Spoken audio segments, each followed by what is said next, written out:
Welcome, everyone, to another episode of Connect the Knox. I'm your host, Julia Hurley, connecting Knoxville to the nation. Today's guest is a fantastic representative of all things leadership in the Knoxville area, but also you're going to find out across the world. Please meet Dana Hart, the executive director of the Women's Basketball Hall of Fame, and she's taking time for us today on vacation. Dana, thank you so much for joining us. Absolutely. I am so happy to be here, and it's good to see you, Julia. I am sitting here in rural Missouri, so having a relaxing vacation. And thank you for that. We appreciate your time so much. It's very important to share the story of the Women's Basketball Hall of Fame, and you do that no matter where you are, and you bring joy to it and some education that I don't think people know. So let's get started. Dana, tell us about you, how you are in Knoxville, and then let's start on the Women's Basketball Hall of Fame. Well, I'm happy to tell the story of how I'm in Knoxville, how I got associated with the Hall of Fame. I'm originally from Missouri, which is why I'm here on vacation with family.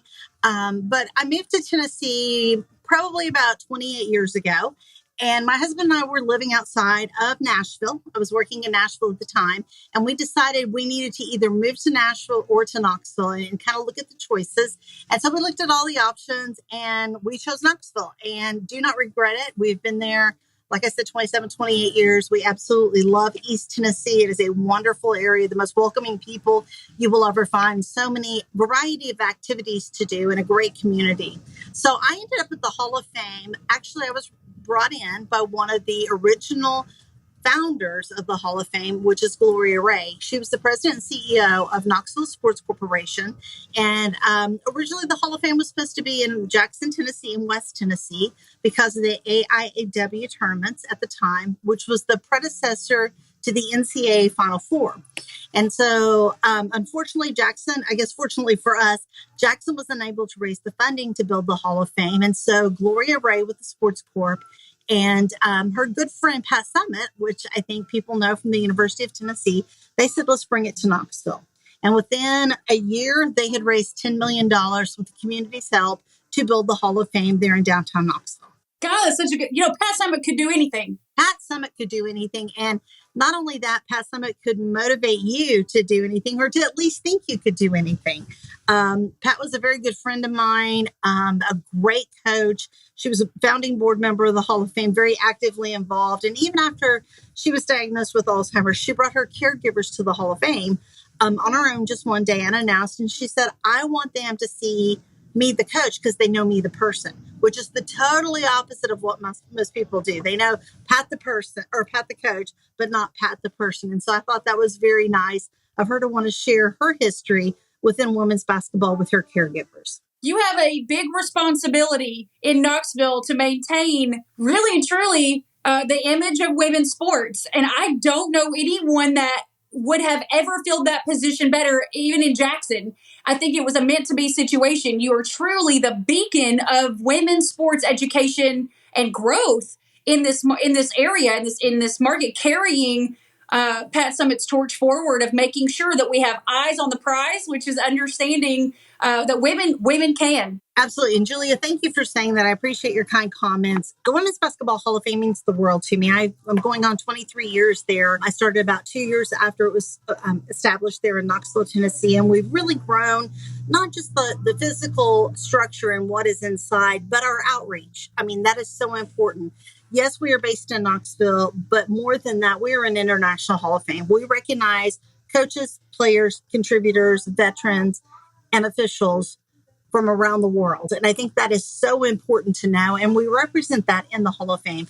We tell the story from the beginning in 1892 with Cinda Berenson at Smith College in Massachusetts to the current day. I mean, we have Caitlin Clark's jersey hanging in the Hall of Fame. We have the Final Four teams there. And, I think it's very interesting watching how basketball has grown from 1892 to the present. Women's basketball started 2 months after men's basketball started in Massachusetts. And I think we're one of the few sports that women just tagged along. And the reason why was to find physical activity and engagement for students at Smith College. And Smith College is a great partner of ours now. And we recognize that contribution to the game. And then when you look at women's basketball of where it's going, it's in the news nonstop. good or bad, which is a good thing. And there's no bad press, I don't think. But what we're doing at the Hall of Fame is trying to tell the story of the history of the game, because I feel like we are the keepers of the history. But then also to share that story with the youth and to make sure that we're developing leaders for tomorrow. That's really important to us, to develop this leadership potential. And so at the Hall of Fame, we have what we call the Her Academy, and there's different components to it. And one is leadership of young women through the Pat Summit Foundation, telling Pat's Definite Dozen. The other pieces are educating students through our Hero program. And then we have a Girl Scout piece. We have an outreach piece. So there's all different things that we're doing to make sure that the story of women's basketball goes beyond just basketball. So tell everybody about, one, the Women's Basketball Hall of Fame. If you've not been to Knoxville, please put it on your list to visit when you come here. Most of the people that listen to our podcast are relocations. We're in almost the tens of thousands at this point of listeners, so we're very excited that the podcast is growing. Most of our listeners are from out of the area. So kind of talk about where the Basketball Hall of Fame is located in terms of ease of getting to it. It is very easy to get to. Talk about pricing. And I then would like for you to talk about the induction ceremonies. I don't know if people know that Knoxville, Tennessee is the hub for these things. This is a big deal. So the Hall of Fame is located right off Interstate 40 in downtown Knoxville, right on the riverfront. Very easy to get to. We have our own exit. It is Hall of Fame Drive. You get off the exit off 40 and takes you straight to the Hall of Fame. The world's largest basketball sits on the back rotunda of the Hall of Fame, so you can't miss it once you are close to it. And it's funny because I've had people call and say, I'm kind of lost. Where am I? And I said, do you see the big basketball? And so then they see it and they said, oh, I feel so stupid. But we have the world's largest basketball on the back of our building. We are also within a block of downtown Knoxville, and downtown Knoxville has grown so much and changed. The tourist aspect of Knoxville is huge. There's so much to do. Even as a resident, James White Fort is right next door to us, and that's the founder of Knoxville. Blunt Mansion, one of the signers of the Constitution, is within walking distance, a block. Within a block and a half, 2 blocks, you can be in downtown Knoxville enjoying everything that has to offer. Market Square, all of the shops, all of the restaurants. You can spend a whole day there and still not see everything. So downtown Knoxville is a vibrant part of our city. And if you've not been to Knoxville in a while, please come back. It has changed so much. If you're looking at relocating, like I said, I relocated quite a few years ago. My parents have now moved to the area.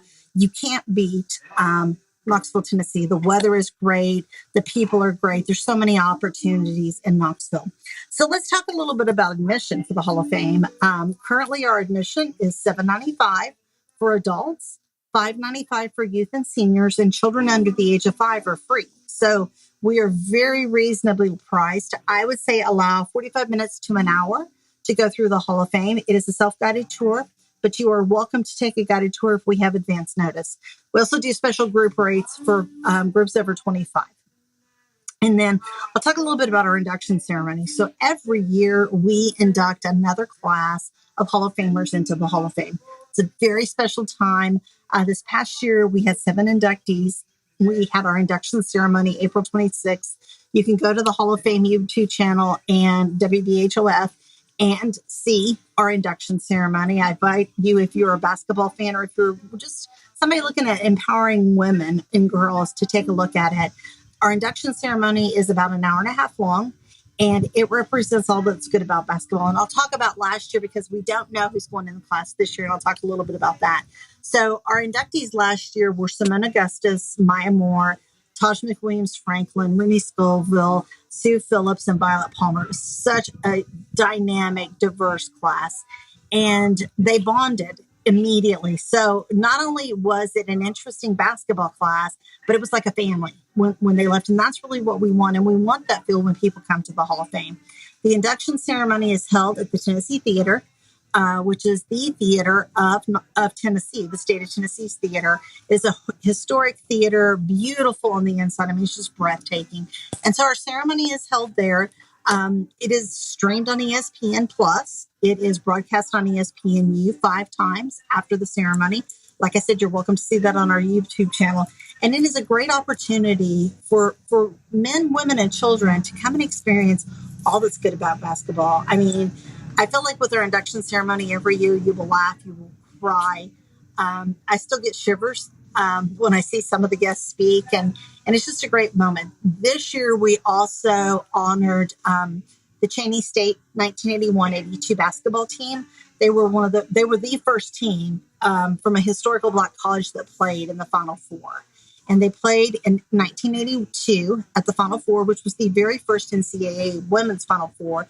They played Louisiana Tech. They were a Division II school that went in as an independent. And so they beat some of the big names, Kansas, Maryland, to get there. So we recognize them this year as Trailblazers of the game. And then we also recognize the Afghan Resettlement Group, which was a group of the Afghan basketball team that were stuck in Afghanistan when the Taliban took over. And we were able to get them to Qatar and then to the United States. And we were able to get them computers in their hands through the State Department to make sure that they could continue their studies. And we brought successfully 21 Afghan women, a couple of men, a couple of husbands and children to the United States. They are now relocated to Knoxville. They have housing, they have jobs, and they're continuing their education. So that was our For the Love of the Game. So there's different components to our induction ceremony that kind of reach out to everyone. We all know that real estate is location, location, location. Our team at Just Homes Group has the true expertise, pairing buyers and sellers with the right opportunities. Whether you're looking to buy or sell a home right here in Knoxville, Lenoir City, Clinton, or Farragut, we have the expertise throughout every Knoxville surrounding area. Call Just Homes Group today.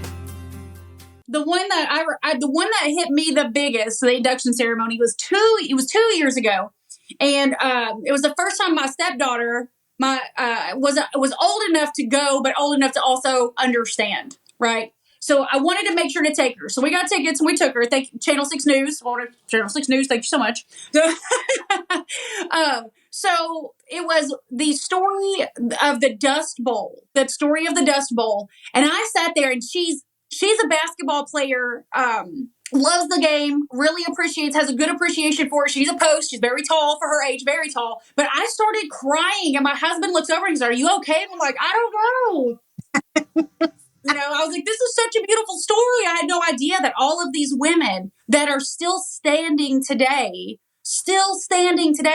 all of the things that we fight as women every day, these women, I wouldn't be able to do what I do without them, and I didn't even play basketball. I would never be able to do the things that I do today without women like that. And little Charlotte was like, "Oh, bawling." I'm like, the people next to me are like, "Is this woman okay?" I'm like, "It's a beautiful story." But you don't know what you don't know. And the Women's Basketball Hall of Fame brings that to Knoxville. It's an opportunity to know history that you did not know you needed to know. The Dust Bowl Girls was such a great story. It was a story about Oklahoma Presbyterian College, and it was during the Dust Bowl. And anybody that has done any history study of the Dust Bowl, it was a horrific time. And these girls had nothing. To their families and said, "I will give your daughter a college scholarship if they will play basketball for me," and gave them that opportunity. And I think what we see with the Hall of Fame is it's just giving someone an opportunity, and that person being strong and taking it. And when you talk about this past history, look at the shoulders that we stand on. Look at the men and women that have fought for us to be where we are today, whether it's basketball or leadership for women or whatever it is, and my goal is to make sure that young girls know that, it's important to know that history and to respect that history, because they're going to be the ones that are going to be making history in the future. And they step in some very big shoes. And we just want to make sure that they know that they have a support system behind them. Yes, they stand on very big shoulders, but they got some really good people holding their feet that are holding them on their shoulders. And I think that's what's important. And that goes to men and women both. I say every man has a mother. A lot of men have sisters. A lot of men have daughters. So it is not just a female thing. It is a total international support system that we have to support women. I dare say Knoxville is at the forefront of that. I dare say that. You are exactly right. And if we need to take the leadership of it, we will. It's our passion to support the history of the game, but it's also our desire to make sure that we get that story out internationally. So tell us all about the program that you have where, oh my gosh, the camp. So we do summer camps. And when I say summer camps, they're not necessarily skill camps. They are camps for youth groups to come in, and it may be a daycare, it may be a church group. But what we do is we facilitate those. They take about 2 hours, and they do a rotation. They have 45 minutes that we rotate them around, and they'll have 30 minutes, let's say, in the gift shop, or 30 minutes in the theater and in the tour that we give them. And so they'll do a scavenger hunt and learn more about the history. They'll have their free time on the ball courts to play, get some activity in there. We'll do lessons, different lessons, and they have a choice. Our most popular lessons right now are STEM, science and math. And we relate all of our lessons back to women's basketball, or back to basketball. And those are very popular. Then in the summer, in the winter, we do education programs for school systems, and all of our curriculum that we teach follows the state of Tennessee curriculum that's required per grade. I love this program. Okay, so we've got access to the basketball courts. We've got the history tour. We have the self-guided tour. We have the group tour. We have international recognition every year at the induction ceremony. That's famous women from all over the world, from all walks of life, and from everywhere in the world who have contributed to the future of basketball. What's on the table for the growth of this industry as a whole and the Hall of Fame? I think growth for the industry as a whole, my words weren't coming out, as a whole. When we look at women's basketball, I mean, the future is so bright, and everybody right now is talking about Caitlin Clark and is Caitlin Clark going to stay in the WNBA? Is she going to go on the 3-on-3? Who knows? But it doesn't matter. Those opportunities are there. What I find so fascinating is women that are playing basketball right now on the professional level, they do not have to go overseas to play and to make money. They do not have to worry about maternity leave. They can have families. They can do what they want in their career, in their control of it. And I think that is amazing. I think sponsorship potential for the women has just started. You'll see more and more commercials on TV that are geared towards women in sports. And I think that's amazing. The viewership of men watching women's sports is so high. I will tell you, for the Hall of Fame, our largest viewership of anything we do is men top women. Now, not by a lot, but by 7 or 8%. But that's pretty cool to think that there are men. Our induction ceremony is on June 14th for next year, for 2005. And it is Father's Day weekend. And I say, for every dad out there, what a way to celebrate Father's Day than to have your daughter with you at the Women's Basketball Hall of Fame to hear those stories. Or to the daughters, for me, someone that's older, bring my father. Let him experience the history of the game and what is going on with the youth. We also do a 3-on-3 tournament with induction. So we really promote celebrating those girls. And our mission statement, I'll just mention that real quick. Our mission statement is to honor the past, celebrate the future, and celebrate the present and promote the future. And it's very simple. Honor, celebrate, promote. And that's what we do. Every day we honor the game and the history of those legends. Then we celebrate what's going on today. And then we're looking to the future. What's happening in the future for women's basketball and the Hall of Fame. And I think the growth of the Hall of Fame, we are always changing out exhibits, adding new things, looking at what's the latest in women's basketball. And I think that's the exciting part, because we have the opportunity to tell the story from the past and tell the story from today. So it's ever changing. At the Final Four, we have exposure on a international level also, and I think that's amazing. There's just so many opportunities for us to spread the word of women's basketball and what it brings to the world. I agree. And I think that, again, just having that in Knoxville has impacted the future of where Knoxville's business ownership, recruitment, conversation, being able to say, there are people here, there are women here that want you to succeed. Bring more of you. Bring more of you. And without the support of everybody in the community, for the last 20 years, we wouldn't have that capability. We just so happen to be, like you said, standing on some pretty tall shoulders. And I think we've had enough shoulders stacked that we're standing pretty tall right now. It's a great time to make sure that people understand the history of what has led women's sports to where they are today. It's very relevant. Absolutely. And Julia, the thing that I like is, yes, I feel the support from the basketball community, but I feel the support from Knoxville. Knoxville is a very strong, women-friendly community. And there are so many women in points of leadership within our area. And I think that's very important. I have a daughter, and I think it's very important for the young girls to be in a community that shows you that women can do whatever. They can be the head of a board. They can be the president of a company. There is so much opportunity. And Knoxville is growing. The companies that are in Knoxville, they hire women. You know, it's not that they hire women exclusively, but they look at that opportunity. So I think there's just so much potential in our area for not only women, but for sports. I mean, sports are strong in Knoxville. I mean, we have the University of Tennessee, and we have football, and we have basketball there, and soccer, and volleyball, and swimming, and all those great things. But then we also have a baseball stadium that's being built right not next door, but pretty darn close to next door. Pretty darn close. Yes. So within a year, people are going to be able to come to the Hall of Fame. They can park, they can walk to a baseball game, or they can go to the baseball game and afterwards come to the Hall of Fame to cool off. You know, there's all these opportunities. And if they want to take a historical part, then you have, like I said, Blunt Mansion, James White Ford, Mabry Hazen House is all right in there. Haley Square with Alex Haley's statue. And then you have the East Tennessee History Center. There is so much to do within a very short walking area of Knoxville. And I will tell you, the one thing that I look for when I moved to Knoxville is I looked at what culture was there. You know, was it a strong community for women? Because I had a young daughter. Was it a community that had those cultural pieces, the ballets, the symphonies? We have all of that. Is it an involved community? It is. Downtown, there's something going on every weekend. And it's not just one thing going on, it's 5 or 6. Market Square is a lively place, morning, noon, and night. You know, on the weekend we have farmers markets Friday and Saturday that are just packed. The whole area is just busy, and it's exciting, and it's a very dog friendly city. You know, we have dog parks everywhere, so it's just a real good community to be in. I love all of that. I love you. I love the Women's Basketball Hall of Fame. I appreciate you. Really quickly, where can people find information on the Women's Basketball Hall of Fame other than just Googling it? Obviously, that's the easy way. Where can they find you if they want to schedule something or a private tour or to hold an event?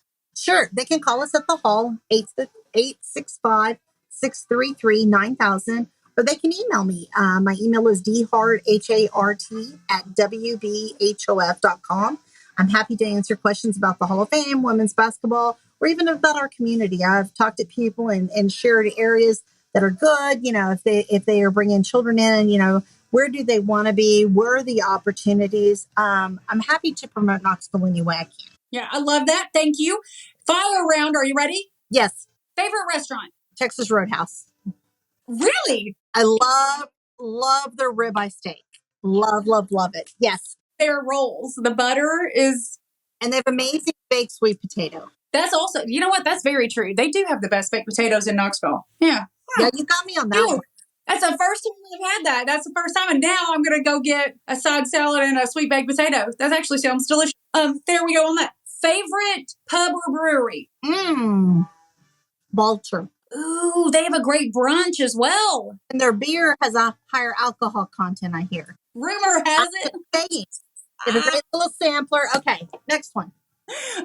Favorite gas station location? Ooh, Weigel's on Campbell Station. Everybody has one. This question is the fastest answered question of all of them. Everybody has it. Yes, they're great. Yeah. I go. Casey's on the way in. Weigel's on the way out. There you go. Yeah. Like there's this. Yeah, got to get it on either side. Absolutely, 100%. Favorite grocery store? Ooh, Publix. Favorite local artist? I'm going to say Bobby Cruz. Ooh, I like that. I like that a lot. I've been recently into a new Hue. Okay. Yes, she does all the plaster. Yes. Yeah, she's everywhere. She's literally everywhere. And Bobby Cruz, she does murals. She does amazing murals. Holistic. If you've ever been into an Aubrey's, which is another one of my favorite restaurants, with the murals, she did all of those. Nice. Very nice. What is that? Her last name, I want to say it's Ledbetter, but I could be wrong. She's been doing the outdoor murals lately. She just did a mural. Is that her? She's great. Yeah. So again, all women. All these women out here doing amazing things. Well, I will not keep you from the rest of your vacation. Thank you for taking time for us today. We appreciate you. We will see you when you return back to Knoxville. It is a well-earned vacation. But again, thank you very much for visiting with us today. Thank you, Julia. I appreciate you and all you do. Absolutely. Everybody, thank you so much for tuning in to another episode of Connect the Knox. I'm your host, Julia Hurley, connecting Knoxville to the nation. Until next time. Thank you for tuning into the show. Make sure to like and subscribe. Leave a 5-star review on your podcast player of choice. And if you would like information on moving to Knoxville, send me a private message. As always, this is Julia Hurley, connecting Knoxville to the nation.